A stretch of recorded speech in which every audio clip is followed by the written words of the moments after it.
Hi, I'm Kate Ward, and this is your Dickman Farms Smart Gardening Tip. And we're talking about cutting down perennials and a little bit of trimming to do at the end of the year. It's beautiful out right now. We're all the way at the end of October, almost to November. So we're gonna do some garden cleanups out there, and we've talked about that before. So cut down your perennials. Well, okay, do I cut them all down? Who do I cut down? How far do I cut them down? Am I gonna kill it? All right, let me give you a couple tips so that you're feeling a little better. So I have a bunch of perennials here.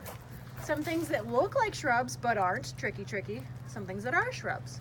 So right now, what we're talking about is you don't have to work so hard a lot of times. This is a ground cover, and for the most part, we don't have to do much to anything with ground covers.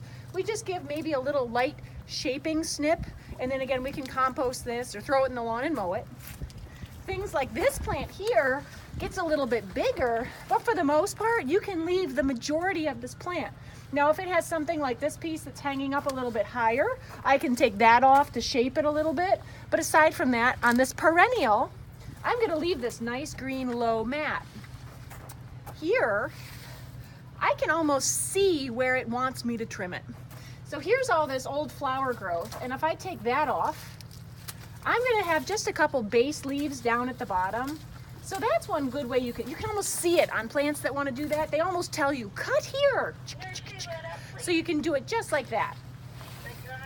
Daylilies are easy. Daylilies, hostas, the whole thing's going to turn yellow. So ultimately, you can go ahead and trim the whole thing back. So once that turns yellow, you can go ahead and do that. Same thing with hostas, just chop it right off.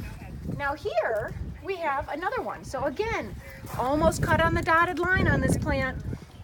So you can see there's a base growth, there's all this other stuff. I'm gonna cut this back, and I just have a little bit left, and away I go. Continuing on, boy, these are beautiful green. Actually, this is a semi-evergreen, so you're gonna only run into a couple of these in your ground covers. You can pretty much leave it alone till next spring. It'll have a couple extra ugly leaves. Done. Easy peasy. All right, here's my tricker. All right, this is a perennial hibiscus. Comes back every year. But perennials mostly die back to the ground, or if they're ground covers, stay low. They don't come back again from these old sticks. Not coming back. This is always one that gets everybody. You can cut them all the way to the ground. Oh, but Kate, no, just do it. It's okay. All right, so know that about that one.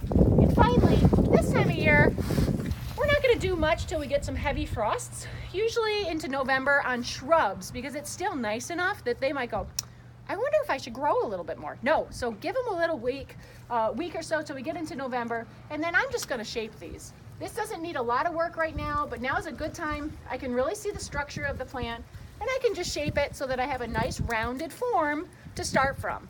Things like spireas, when it is time to prune in the next week or so here, I'm going to really trim down harder, maybe to 12 to 24 inches, because then it has a nice, beautiful base to start from. So things like that. I hope it's helped clear up any confusion you might have, and we'd love to see you. If you have more questions, we'd love to see you anyways. Until then, this has been your Dickman Farms Smart Gardening Tip.